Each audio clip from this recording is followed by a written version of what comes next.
ಆಧ್ಯಾತ್ಮದ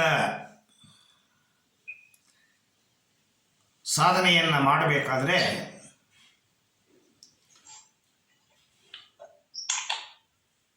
ದೇಹದಲ್ಲಿ ಅತಿ ಹೆಚ್ಚು ಪ್ರಮಾಣದ ಪ್ರಪಂಚ ಶಕ್ತಿ ಇರಬೇಕು. ಪ್ರಪಂಚ ಶಕ್ತಿ ಸಾಧನೆ ಮಾಡೋಕ್ಕೆ ಶುರು ಮಾಡಿದ ತಕ್ಷಣವೇ ದೇಹದಲ್ಲಿ ಹರಿಯಲು ಶುರುವಾಗುತ್ತೆ. ಸಾಧಾರಣ ಒಂದು ವ್ಯಕ್ತಿಗೂ ಆಧ್ಯಾತ್ಮದ ಸಾಧನೆ ಮಾಡುವ ಒಂದು ವ್ಯಕ್ತಿಗೂ ಅವರ ಮುಖದಲ್ಲಿ ಅಥವಾ ಅವರ ಚಟುವಟಿಕೆಯಲ್ಲಿ ಅವರು ಕೆಲಸ ಕಾರ್ಯಗಳನ್ನು ಮಾಡುವ ರೀತಿಯಲ್ಲಿ ವಿಧಾನದಲ್ಲಿ ನಮಗಿಂತ ಇವರು ಒಂದು ಸ್ಟೆಪ್ ಮೇಲಿದ್ದಾರೆ ಅಂತ ಗೊತ್ತಾಗುತ್ತೆ. ನಮಗೆ ಯೋಗಿಗಳು, ಸಂತರು, ಸನ್ಯಾಸಿಗಳು, ಆಧ್ಯಾತ್ಮದ ಸಾಧನೆಯನ್ನು ಮಾಡುವ ಸಂಸಾರದಲ್ಲಿರುವ ವ್ಯಕ್ತಿಗಳು ಯಾರೇ ಆಗಲಿ ಆ ಶಕ್ತಿ ಮುಕ್ಕಿದಾಗ ಮಾತ್ರ ಆಧ್ಯಾತ್ಮದ ಅನುಭವಗಳು ನಮಗೆ ಸಿಗತ್ತೆ. ಸುಮಾರು ಜನಗಳನ್ನು ನೋಡಿದ್ದೀನಿ ನಾನು. ನನ್ನ ಹತ್ರ ಪಾಠ ಕಲಿತು ಅಥವಾ ನನ್ನ ಹತ್ರ ಪಾಠ ಕಲಿಯಕ್ಕೆ ಬರೋರು, ನಾನು 16 ವರ್ಷದಿಂದ ಆಧ್ಯಾತ್ಮ ಸಾಧನೆಯನ್ನು ಮಾಡ್ತೀನಿ, ನನಗೆ ಏನೇ ಅನುಭವ ಆಗ್ತಾ ಇಲ್ಲ.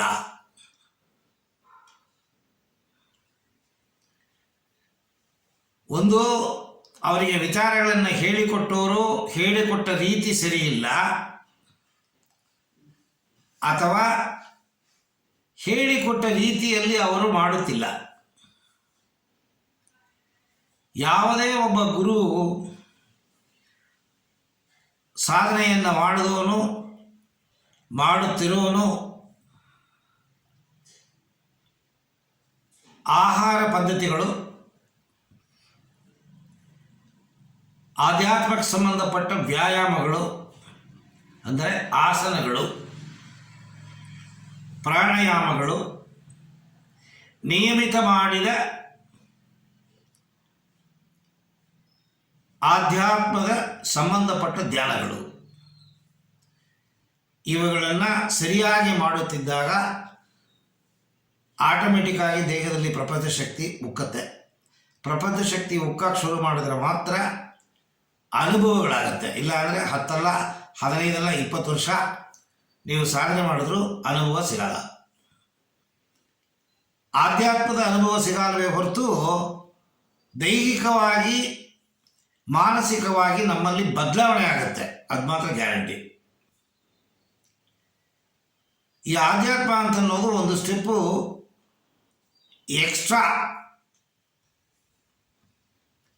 ಕೆಲವರು ನೋಡಿ, ಕೆಲಸ ಮಾಡೋರು ಬೇರೆಯವ್ರಿಗಿಂತ ವಿಭಿನ್ನವಾಗಿರ್ತಾರೆ. ಕರೆಕ್ಟಾಗಿ ಬ್ಯಾಂಕ್ ಜಾಬ್ ಥರ 5 ಗಂಟೆ ಆಯ್ತಾ ಕ್ಲೋಸ್ ಮಾಡಿಬಿಟ್ಟು ಹೋಗಿರ್ತಾರೆ.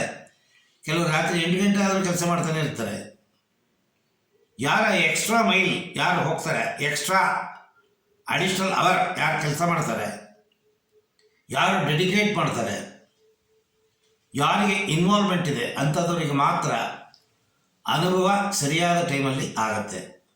ಏನೋ ತಾನೋ ಕಾಟಾಚಾರ ಟೈಮ್ ಸಿಕ್ಕಿದಾಗ ಮಾಡ್ತೇನೆ ಅಂತನ್ನೋರಿಗೆ ಅನುಭವಗಳು, ಆಧ್ಯಾತ್ಮದ ಅನುಭವಗಳು ಆಗೋದಿಲ್ಲ. ಸೊ ಇದು